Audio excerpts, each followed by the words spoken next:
Wednesday was a day of anti-government action across France, with protesters coming out against budget cuts and general political chaos. The nationwide Block Everything campaign did seem to fall short of its self-declared goal of total disruption in the country.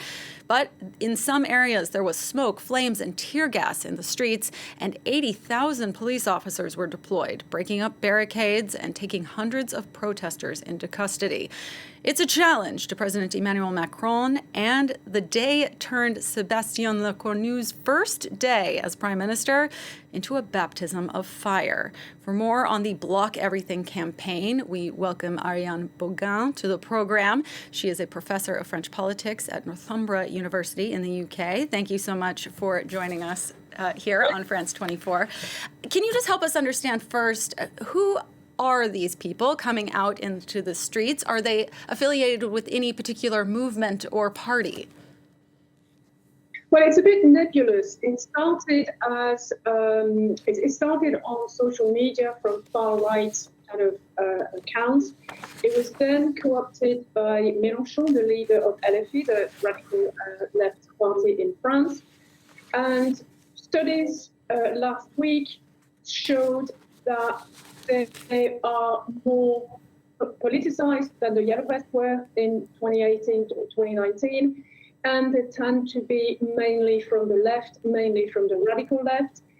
Yesterday, we saw as well that they are younger. You had a lot of students.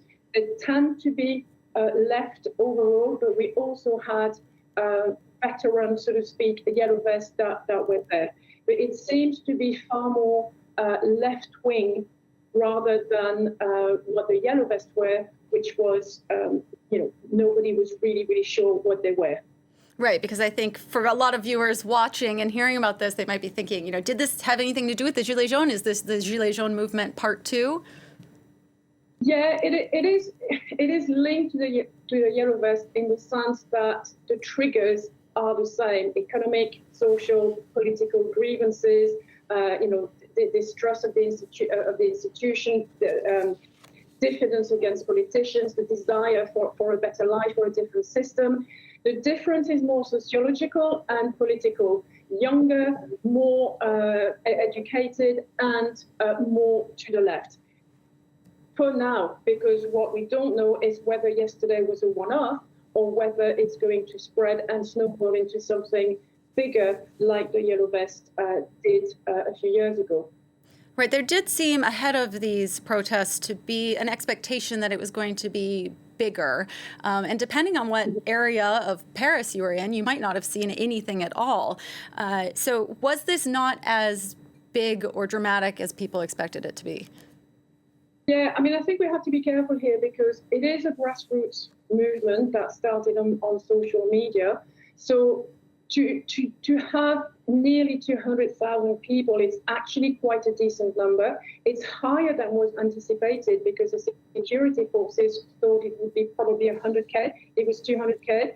It's not that far from the first day of the Yellow Vest, but they did not obviously block the country. But it's actually quite a decent number. And if you look, I think there was about 500 to 600 actions throughout the territory.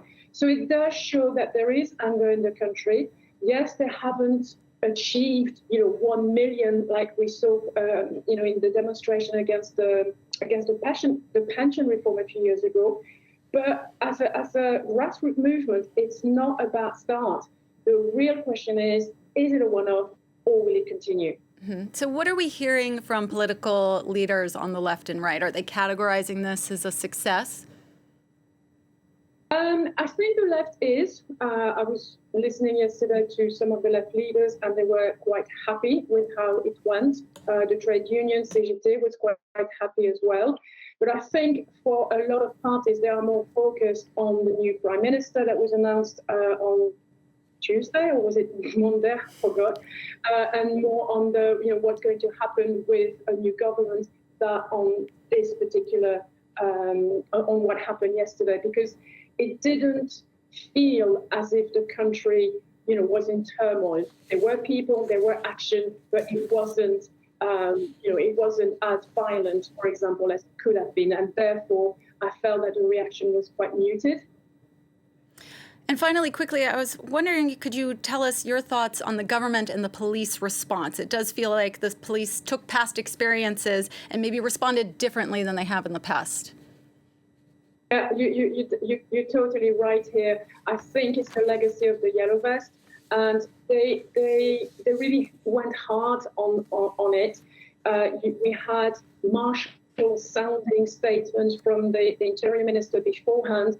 80,000 police force mobilized, which is huge, and you could see that any hint of any hint of escalation was met straight away with tear gas. So they went really hard against it, and I think it's to deter future action. And the message is, if you do it again, we'll be here. And that's, to me, that's definitely a legacy of the Yellow Vest, because to start with, they didn't really police it as hard. French politics expert Ariane Bogain, thank you so much for joining us. Appreciate your time.